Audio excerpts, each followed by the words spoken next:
Hey, what's up? We're back at it. This is the Convo. I'm Norm, along with Mike. It is Sunday, September 25th, 2022. The Leafs coming off a split with the Ottawa Senators in their first preseason action of the new season. Mr. Augello, you spent considerable time in Toronto over the past week with training camp, getting all of your columns written, obviously doing reconnaissance for the Convo. Uh, let's just summarize our series of previews with kind of the minutia of everything that's gone on over the past 7 days. Give us some lowdown on injuries. Give us your insight as to how the opening night roster might shape up, and then we'll let it carry on from there. Good morning. Good morning. I believe me, I was up there for 2 days, and again, enjoy the wonderful GTA traffic going down Right.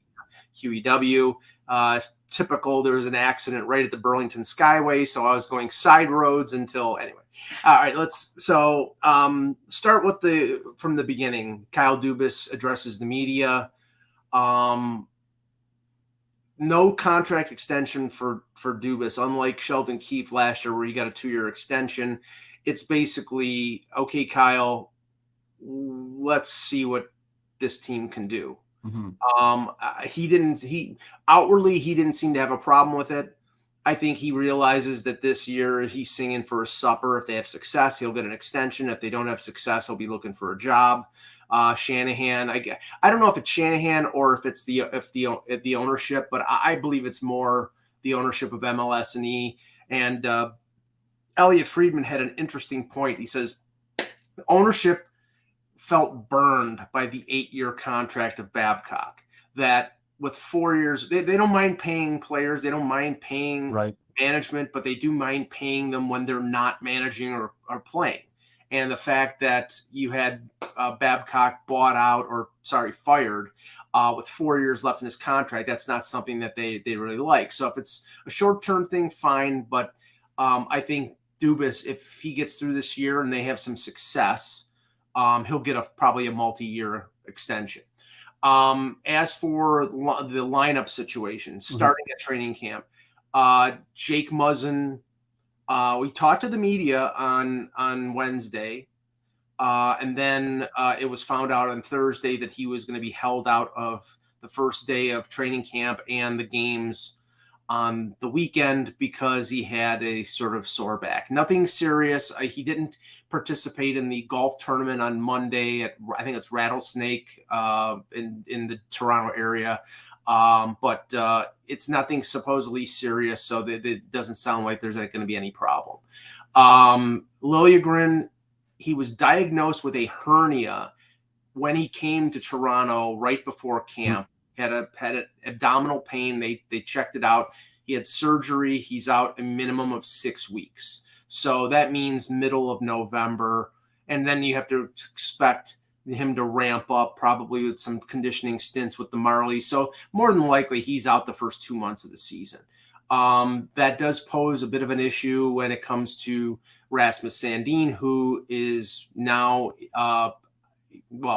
training camp started on Wednesday, so he's been at an impasse for 3 days. His agent is the same agent as William Nylander. Dubas said, it wasn't good for Nylander to stay out the first 2 months, and then you saw how he played. So that's a sort of subtle hint to Sandeen to get his ass in camp.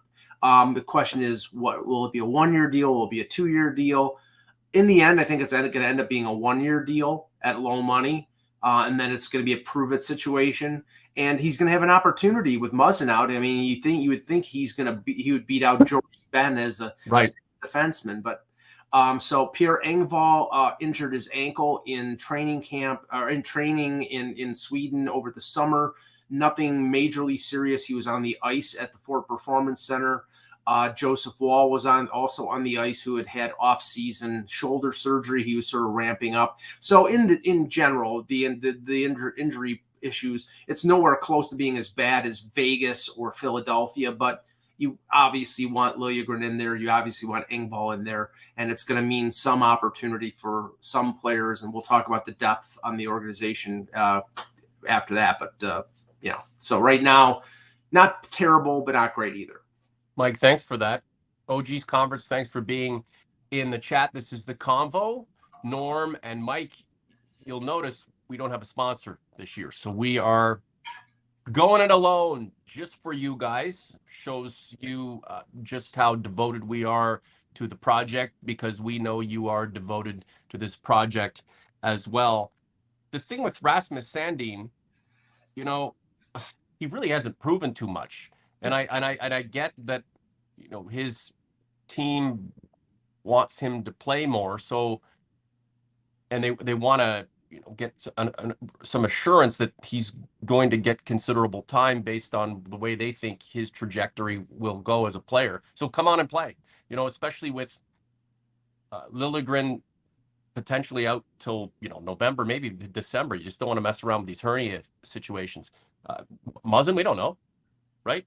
The the concept of, well, give us more time is earned through getting time and putting your time in and getting better as a player. I'm just a little confused as to, they say it's not about money, but the door is open for more playing time with some of the guys that are figured to be mainstays and minute eaters being injured at this point. So doesn't that just open the door for this guy to come in, play, and earn his time, Mike? Like, what, like, is there something else going on here besides this? Well, we just want to make sure it's the right situation for him. Well, I think it's a situation where the left side right now, with everybody healthy, is filled with Giordano, Muzzin, and Riley. But we would expect that Muzzin, as with every year, is going to miss some time. And Giordano, being 38 years old, is going to miss some time too. And Sandeen would get an opportunity there. I didn't hear Giordano say this because I was out of the room when he was being interviewed, but he did apparently say that he was willing to move to the right side if it meant for Sandeen to play the left where he's more comfortable.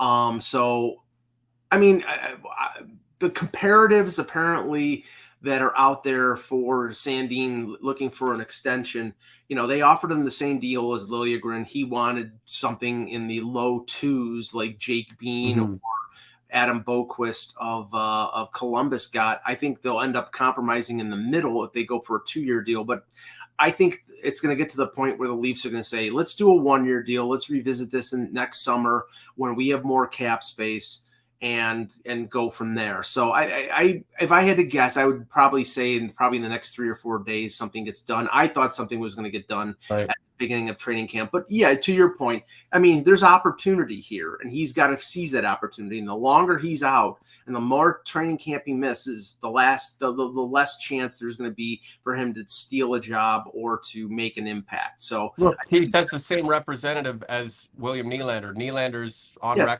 It's the same playbook. They're right.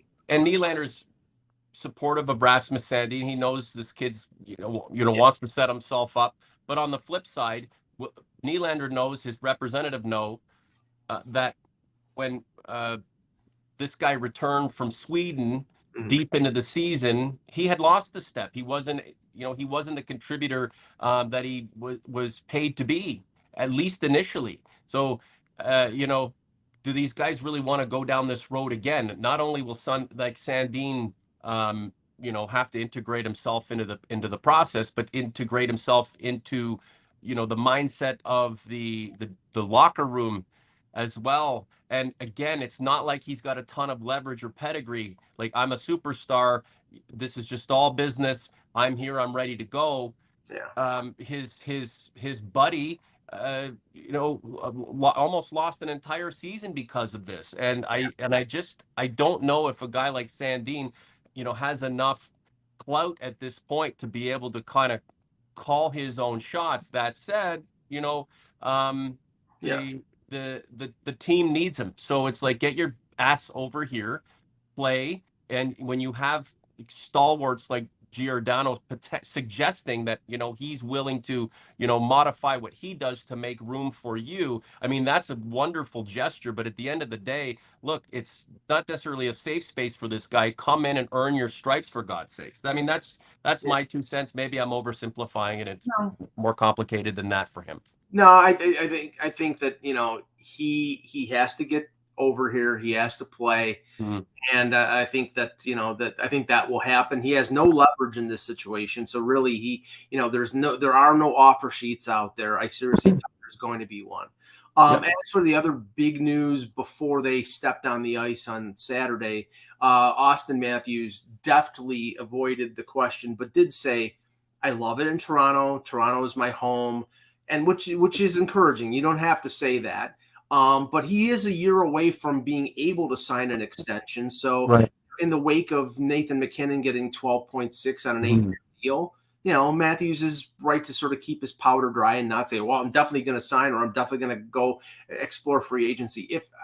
How often is that question asked of him this season? Well, it won't be asked after this, because he said he wasn't going to answer it after the opening. He says he understood the reason why media members would ask the question in training camp, but he just simply was not going to answer it because there's nothing going to change between now and next July 1st. So, I mean, let's just say this. If the Leafs are competitive, the Leafs are one of the richest organizations in hockey, they'll get Matthews signed. If all of a sudden everything falls apart and they fire Dubas and they're in the situation of saying, well, we have to sort of reset, then it might be at risk. But I don't foresee that happening. So, I agree. I don't think he's going anywhere. And, the internet trolls will be having their, and there's a 2-game losing streak during the season. You'll have the trolls out there saying, oh, Austin Matthews is going to leave, whatever.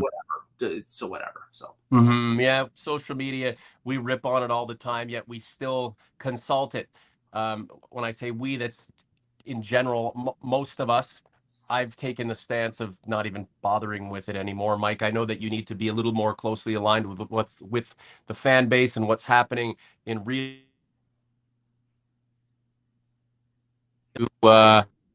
They are your constituents, if for lack of a better term.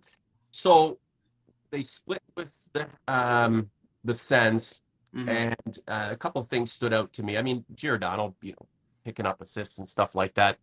Great to see. It looks like he's ready to go for the season, because a guy like that, for as old as he is, he knows he's on borrowed time. So he needs to, get a jump on his counterparts, work a little bit harder just to stay in shape and to stay game ready. And he looks like he's ready to rock. But a couple of players that the Leafs will have their have interest in integrating into the lineup on a more consistent and, with more emphasis in the future would be, Alex Steeves, Calle Yarncroc. Both of those guys picked up 2 goals yesterday. And then Ilya Samsonov with, a shutout performance in his, his period of play, which was nice to see. Never mind the results, Mike, but the results inside of those results, pretty encouraging last night. Well, I thought the interesting thing going into the games was that, and Sheldon Keefe talked about it, they sort of broke up. They didn't put Marner with Bunting and Marner with Bunting and Matthews. They put Marner with Tavares in one group, and then put Yarncroc with Matthews and Bunting in another group. I think they were just sort of wanting to get a look at guys like Yarncroc, guys like Adam Gaudette playing with skill players and seeing if they could.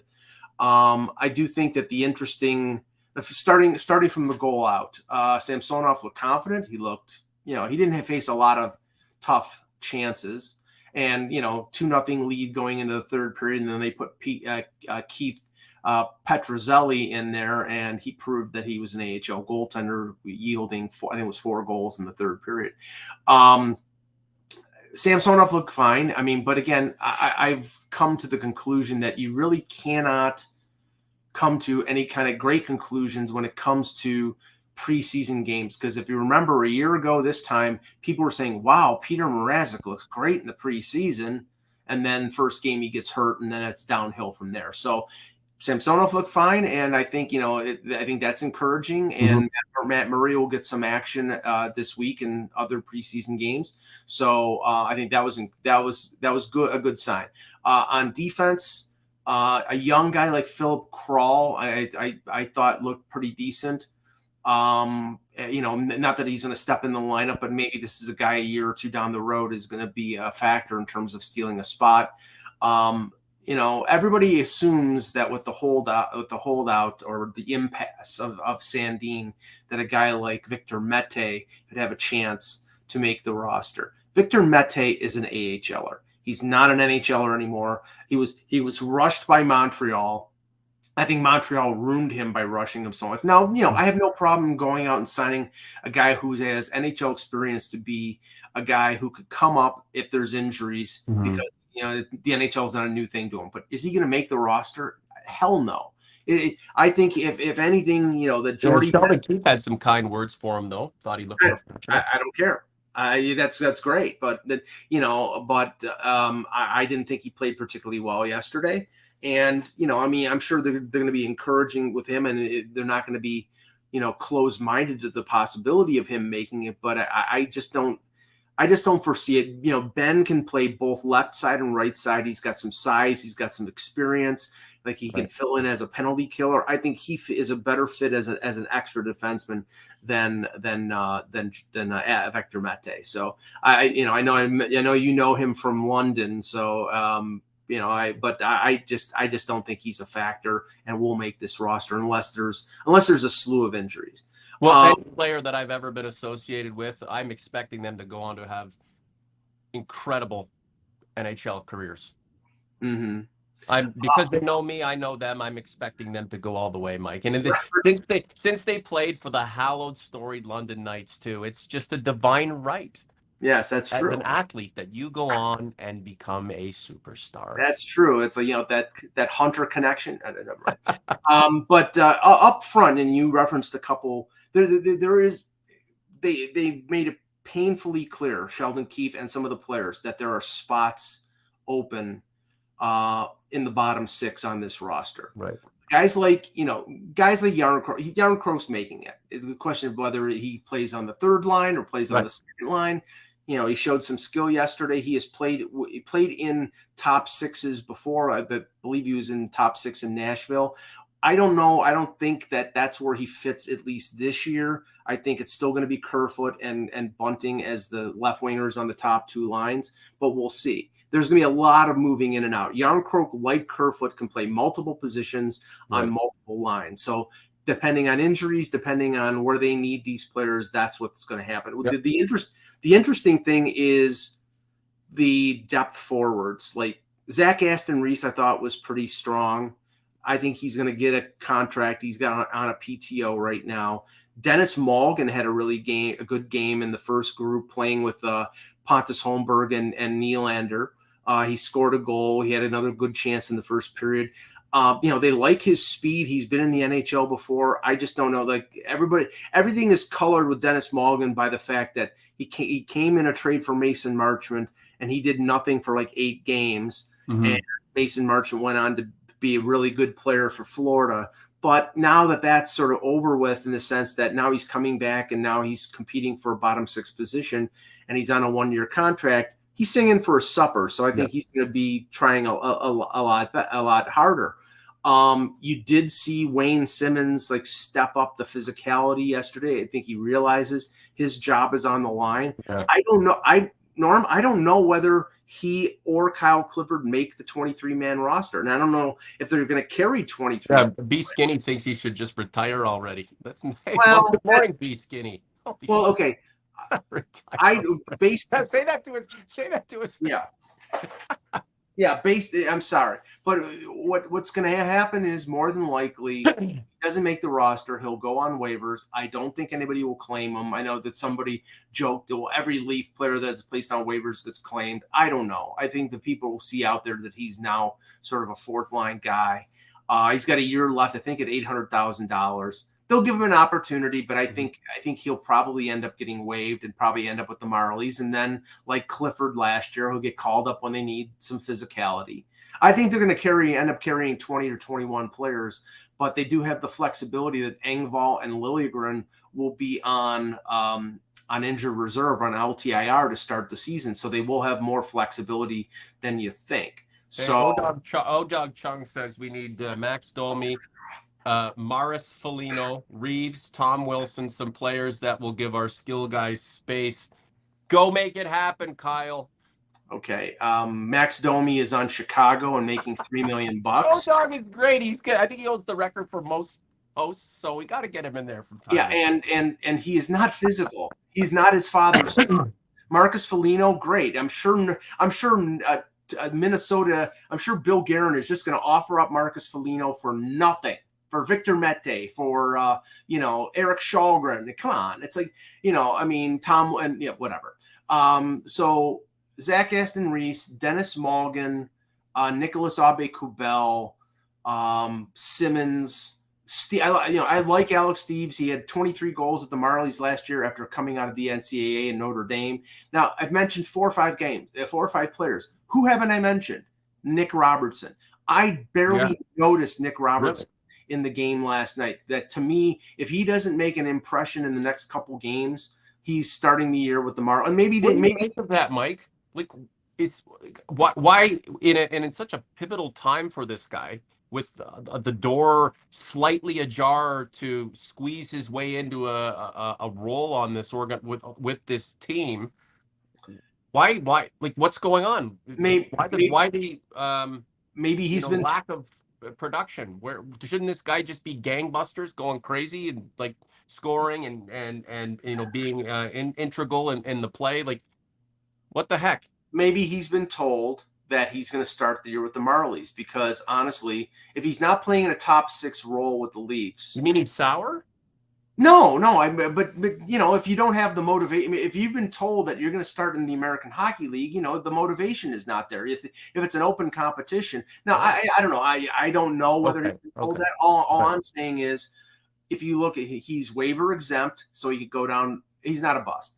If he's waiver exempt, he can go down to the Marlies, no problem. Whereas some of these other players, they would have to clear waivers. So that's one factor. Right. Another factor is they need to put him in a scoring role, and he's not gonna. At this point, he's not going to play with Tavares, and he's not going to play with Matthews. So maybe they think it's more beneficial for him to go down to the AHL and play 20 minutes a night and play power play and develop.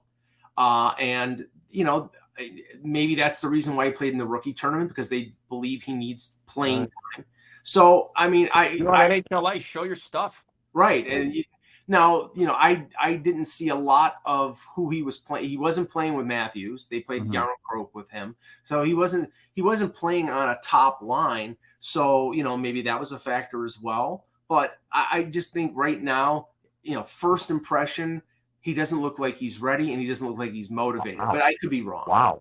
Wow. And this coming off the rookie tournament too. Wow. That's again, it's 2 games, and it doesn't a career make. However, you can be on a line with the concession guy and the janitor, and you should be able to produce, because you're in a position where you need to show you can produce. That it is a little bit disappointing. I've seen a bunch of comments in the chat, also on community, guys. If you aren't subscribed to the channel, please do so. YouTube.com/Leafs Convo. Hit the subscribe button. Go hit the like button too. There's concern over our goaltending, right? Is that warranted right now? I mean, I know everything's still kind of up in the air. It's the great unknown. That's the thing. I mean, I am not, because in the sense that I wouldn't have paid Jack Campbell $5 million for 5 years. So if that was if the option was that or the duo that they have right now, I'd choose the duo that they have right now. Now, am I concerned about Matt Murray's durability? Sure, because he's been hurt the last few years. And so, but all things being equal, if Matt Murray's healthy, he's a goaltender who's won 2 Stanley Cups. Yep. That's not something to sneeze at. So Samsonov has something to prove. Matt Murray has something to prove. So I think that motivation will carry them forward. Now, injuries, you never know. Mm-hmm. But I have more confidence in what they're going into the season right now than what they could have been going into the season had they signed Jack Campbell. And God bless Jack Campbell. I wish him all the success in the world in Edmonton until they get to the playoffs, and then I hope they lose in the first round in 4 straight. But I would not have gone that way, and the organization clearly was not interested in going that way on a long-term deal. So he got what he wanted. He got paid, and he deserves that after wallowing in the ECHL and AHL for years, and I'm happy for him. Right. But that was not where the Leafs were going. The Leafs are keeping their powder dry in terms of the cap a couple years down the road because they have to pay some guy named Matthews and some guy named Marner and some guy named Tavares and maybe some guy named Nylander down the road. Mm-hmm. The past is the past. We're optimistic about the future with the focus on the now. Leafs Convo poll: where is Nick Robertson on an opening night? 47% of you say the Marlies. Yep. Hmm. Yep, I agree. I think he's going to start in the AHL, and if he has some success, then and there's an injury or there's some lack of compatibility with the Leafs, then he'll get a chance. But right now, first blush, I think he's starting in the AHL. Well, when you're at an audition and you don't perform, then you go back outside, right? You go back down. You have to retool and go back to the drawing board.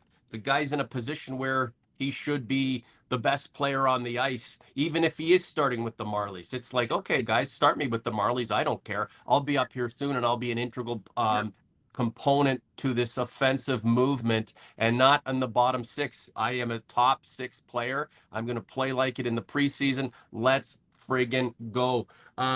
Guys, we appreciate everything that you do for us.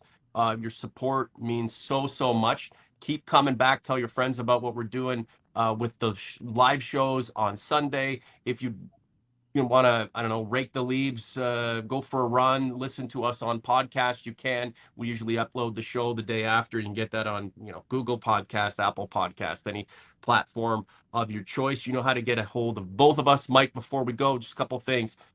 Aaron Judge, how many home runs does he end up with? I'm saying 64. Does that sound about right? 63. I think it's going to be tough for him to, especially if he doesn't hit 61 tonight. The Blue Jays are not going to pitch to him in a 3-game series where they have a chance to catch them for the AL East. So I think the Blue Jays pitchers will sort of pitch around him. Right. And it'll be tough for him to hit the ball at Rogers Center. So I think that he'll get it, but I think it'll be 63. Right. And he can end all the home runs he wants. My man Barry's home run record, 73, is intact. So yes, it's intact. It's intact. Okay, we got to get out of here. For Mike, I'm Norm. Talk to you next week.